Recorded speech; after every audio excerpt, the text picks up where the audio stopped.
Ontech, a charter school on Syracuse's west side, won only 5 games during its first ever basketball season. But that isn't what Messiah Holloman will remember about his team. You would never really think like, oh, you would get such a brotherhood out of a basketball team. It was like we all really cared for each other, so I feel like that's the main thing I'll remember. Messiah was the team's leading scorer. His passion was obvious when he played. So was his frustration. I watch him with his emotions, like being a hothead in a lot of different ways. And I know a lot of times it wasn't at the other players, it was more so at himself. He would get upset at himself because he's his worst critic. And it's definitely has been way more about life skills than it is about basketball. But they love basketball, so that's why we use it for leverage. We use it as a carrot or anything that we can to get their attention that will definitely roll over to their job or family or in life situations. Silly mistakes, man. Those are our own turnovers. Slow down. I could be a better leader by, just like making sure I'm holding in my feelings a little bit more. Like, I have to present it a good way. This isn't always easy as Messiah struggles with several developmental and health challenges. He was diagnosed with benign Rolandic epilepsy. So initially he wasn't able to play sports. He was told he wouldn't be able to play football or basketball.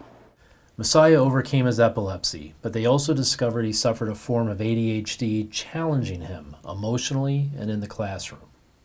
Nobody really looked in like, oh, Messiah had ADHD, stuff like that. So it was like one of the things, that was the hardest part where I felt like I was just misunderstood.